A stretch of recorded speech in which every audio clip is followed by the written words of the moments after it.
आपको सीधा चंडीगढ़ लिए चलते हैं, जहां पर प्रधानमंत्री नरेंद्र मोदी मौजूद हैं, संबोधन दे रहे हैं। सुनिए। उपस्थित अन्य जनप्रतिनिधिगण, देवी और सज्जनों,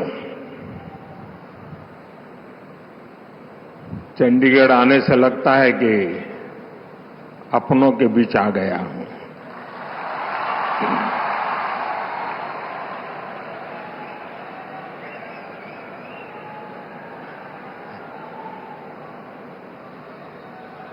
चंडीगढ़ की पहचान शक्ति स्वरूपा मां चंडी का नाम से जुड़ी है। मां चंडी यानी शक्ति का वह स्वरूप जिससे सत्य और न्याय की स्थापना होती है। यही भावना भारतीय न्याय संहिता, नागरिक सुरक्षा संहिता के पूरे प्रारूप का आधार भी है। एक ऐसे समय में जब देश विकसित भारत का संकल्प लेकर आगे बढ़ रहा है, जब संविधान के 75 वर्ष हुए हैं, तब संविधान की भावना से प्रेरित भारतीय न्याय संहिता का प्रभाव प्रारंभ होना, उसका प्रभाव में आना एक बहुत बड़ी शुरुआत है। देश के नागरिकों के लिए हमारे संविधान ने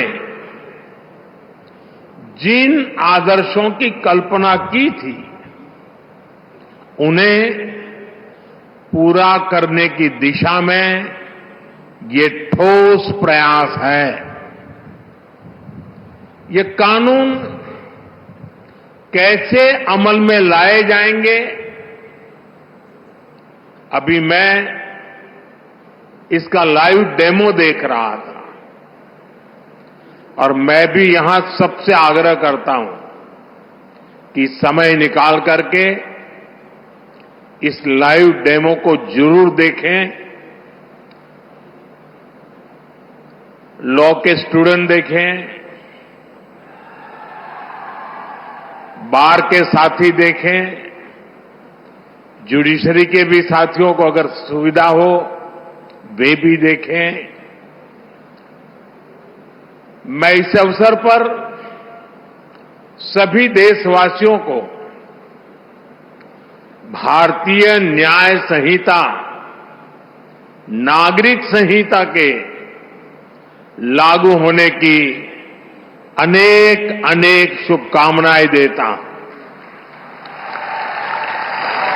और चंडीगढ़ प्रशासन से जुड़े सबको बधाई देता हूं। साथियों, देश की नई न्याय संहिता अपने आप में जितना समग्र दस्तावेज है, इसको बनाने की प्रक्रिया भी उतनी ही व्यापक रही है। इसमें देश के कितने ही महान संविधानविदों और कानूनविदों की मेहनत जुड़ी है। गृह मंत्रालय ने इसे लेकर जनवरी 2020 में सुझाव मांगे थे। इसमें देश के मुख्य न्यायाधीशों का सुझाव और मार्गदर्शन रहा। इनमें हाई कोर्ट्स के चीफ जस्टिस, उन्होंने भरपूर सहयोग दिया। देश का supreme court, 16 high court, judicial academies, अनेकों लॉ इंस्टीट्यूशंस, सिविल सोसाइटी के लोग, अन्य बुद्धिजीवी, इन सब ने वर्षों तक मंथन किया संवाद किया, अपने अनुभवों को पिरोया। आधुनिक परिप्रेक्ष्य में देश की जरूरतों पर चर्चा की गई। आजादी के 7 दशकों में न्याय व्यवस्था के सामने जो चैलेंजेज आए, उन पर गहन मंथन किया गया। हर कानून का व्यवहारिक पक्ष देखा गया, फ्यूचरिस्टिक पैरामीटर्स पर उसे कसा गया। तब भारतीय न्याय संहिता अपने इस स्वरूप में हमारे सामने आई है। मैं इसके लिए देश के सुप्रीम कोर्ट का, ऑनरेबल जजेस का, देश की सभी हाई कोर्ट्स का, विशेषकर हरियाणा पंजाब हाई कोर्ट का मैं विशेष आभार प्रकट करता हूं। मैं बार का भी धन्यवाद करता हूं कि जिन्होंने आगे आकर इस न्याय संहिता की ओनरशिप ली है। बार के सभी साथी बहुत बहुत अभिनंदन के अधिकारी हैं। मुझे भरोसा है सबके सहयोग से बनी भारत की ये न्याय संहिता भारत की न्याय यात्रा में मील का पत्थर साबित होगी। साथियों, हमारे देश ने 1947 में आजादी हासिल की थी। आप कल्पना करिए, सदियों की गुलामी के बाद जब हमारा देश आजाद हुआ, पीढ़ियों के इंतजार के बाद, लक्षावधि लोगों के बलिदानों के बाद जब आजादी की सुबह आई, तब कैसे कैसे सपने थे, देश में कितना उत्साह था। देशवासियों ने भी सोचा था अंग्रेज गए हैं तो अंग्रेजी कानूनों से भी मुक्ति मिलेगी। अंग्रेजों के अत्याचार का, उनके शोषण का जरिया ये कानून ही तो थे। ये कानून बनाए भी तब गए थे जब अंग्रेजी सत्ता भारत पर अपना शिकंजा बनाए रखने के लिए कुछ भी करने को तैयार थी।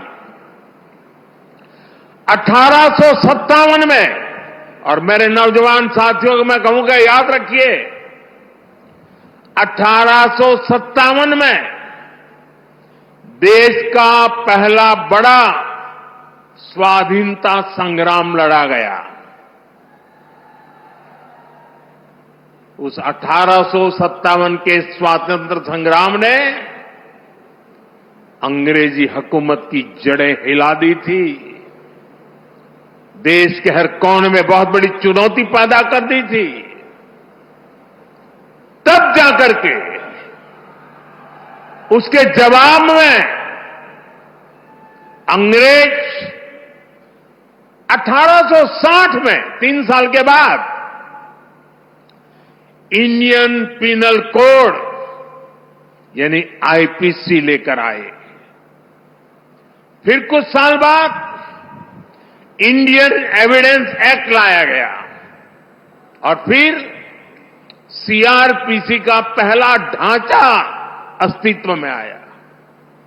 इन कानूनों की सोच और मकसद यही था कि भारतीयों को दंड दिया जाए, गुलाम रखा जाए। और दुर्भाग्य देखिए, आजादी के बाद दशकों तक हमारे कानून उसी दंड संहिता और पिनल माइंडसेट के इर्द गिर्द ही घूमते रहे, मंडराते रहे। और जिनका इस्तेमाल नागरिकों को गुलाम मानकर होता था। समय समय पर इन कानूनों में छोटे मोटे सुधार करने के प्रयास हुए, लेकिन इनका चरित्र वही बना रहा। आजाद देश में गुलामों के लिए बने कानूनों को क्यों ढोया जाए? ये सवाल न हमने खुद से पूछा, न शासन कर रहे लोगों ने इस पर विचार करने की जरूरत समझी। गुलामी की इस मानसिकता ने भारत की प्रगति को, भारत की विकास यात्रा को बहुत ज्यादा प्रभावित किया। साथियों, देश अब उस कॉलोनियल माइंडसेट से बाहर निकले,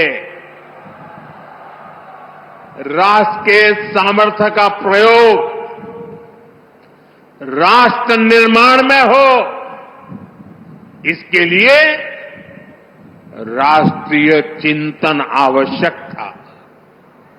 और इसलिए मैंने 15 अगस्त को लाल किले से गुलामी की मानसिकता से मुक्ति का संकल्प देश के सामने रखा था। अब भारतीय न्याय संहिता, नागरिक संहिता, इसके जरिए देश ने उस दिशा में एक और मजबूत कदम उठाया है।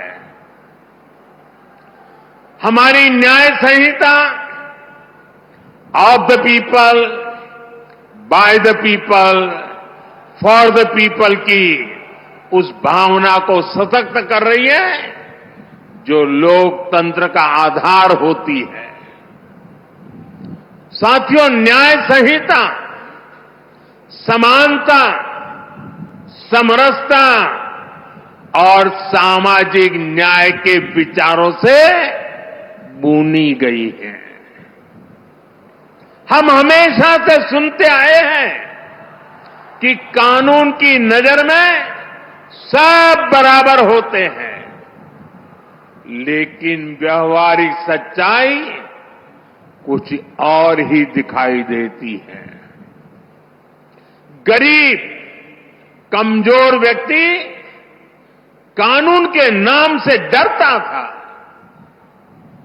जहां तक संभव होता था वो कोर्ट, कचहरी और थाने में कदम रखने से डरता था।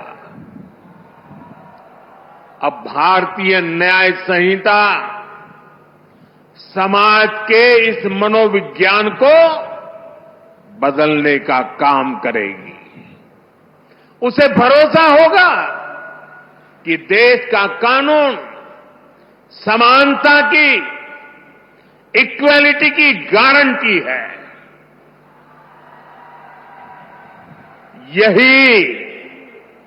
यही सच्चा सामाजिक न्याय है, जिसका भरोसा हमारे संविधान में दिलाया गया है।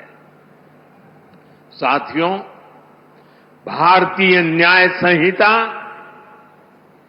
भारतीय नागरिक सुरक्षा संहिता हर पीड़ित के प्रति संवेदनशीलता से परिपूर्ण है।